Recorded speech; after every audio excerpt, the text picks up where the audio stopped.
Hello, wonderful viewers of the Fairy Tales channel. If you enjoyed the video, please show us some love with a like and a subscribe. Your support means the world to us. Thank you so much. Once upon a time, there was a king who had, behind his castle, a beautiful pleasure garden. In the garden stood a tree that bore golden apples. As the apples ripened, they were carefully counted, but one morning, one was missing. The king, angered by this, ordered that the tree be watched every night. The king had 3 sons, and he sent the eldest to keep watch in the garden all night. He watched until midnight, but could stay awake no longer. By morning, another apple was missing.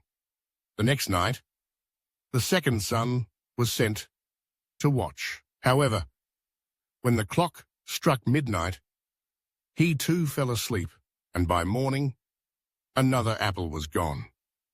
Finally, it was the turn of the youngest son. The king, having little trust in him, believed he would do worse than his brothers. Nevertheless, he allowed him to try. The youngest son resolved to stay awake no matter what. At midnight, he heard a rustling in the air.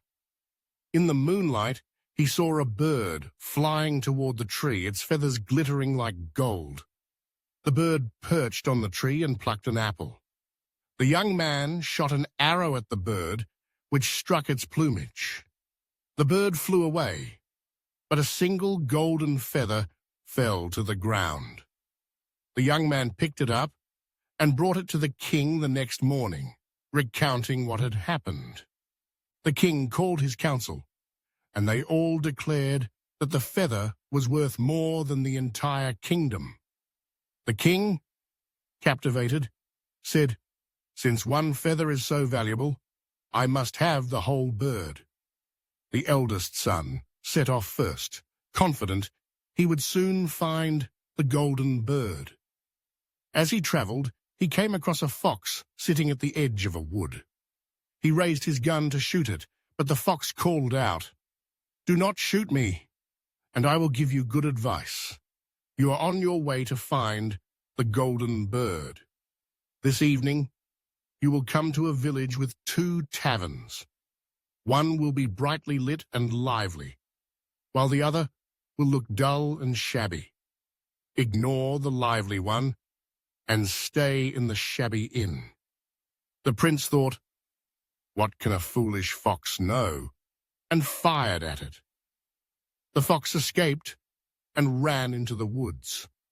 That evening, the prince reached the village and saw the 2 taverns. Thinking it foolish to enter the shabby one, he chose the lively inn, where he spent the night in merriment, forgetting his quest entirely. When the eldest son did not return, the second son set out. He too met the fox, who gave him the same advice. Like his brother, he ignored it and stayed at the lively tavern, forgetting the golden bird and his mission. Finally, the youngest son begged his father to let him try. The king hesitated, saying, "You are less clever than your brothers and unlikely to succeed." However, the young prince persisted, and the king reluctantly agreed. The youngest son met the fox, who begged him to spare its life and offered advice. The prince, kind-hearted, promised not to harm the fox. "You will not regret this," said the fox. "To reach the golden bird sooner, sit on my tail." The fox began to run, and they flew over hills and valleys until they reached the village. Following the fox's advice, the young man stayed in the shabby inn and passed a quiet night. The next morning, the fox told him, "Go straight to the castle where the golden bird is kept. The guards will be asleep, so you can walk past them. Inside, you will find the bird in a plain wooden cage. Nearby, there will be a golden cage.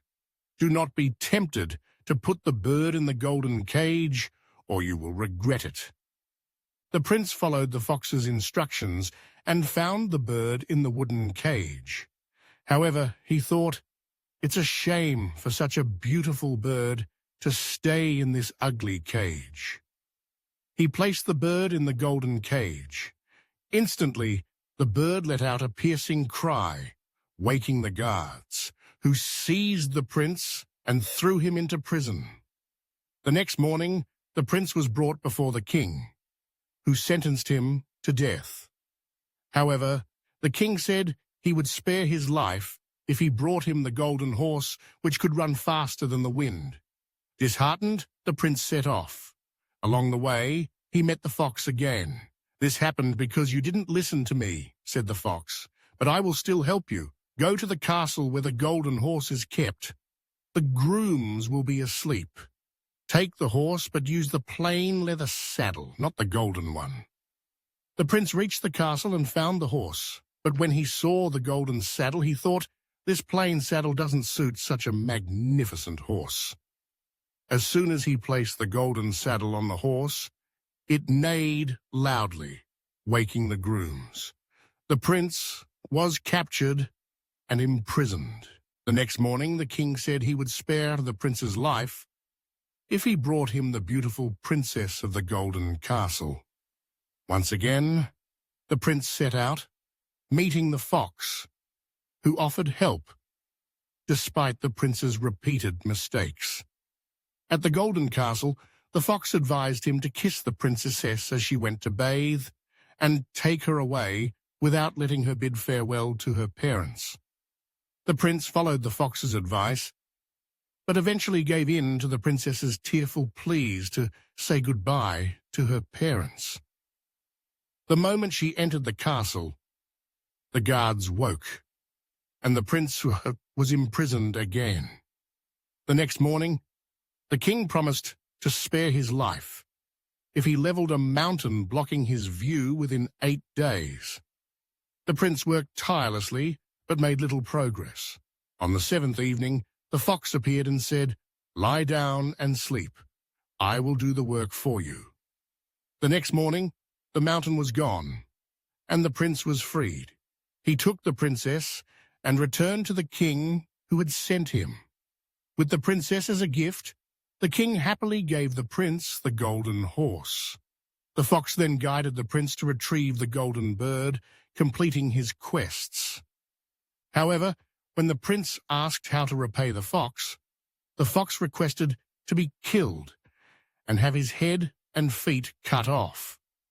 Though reluctant, the prince eventually agreed. The fox transformed into a man, the princess's long-lost brother, freed from an enchantment.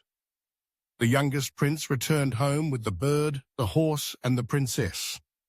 His jealous brothers tried to betray him, but their wickedness was exposed, and they were punished. The youngest prince married the princess, and they lived happily ever after. And that was the Golden Bird story.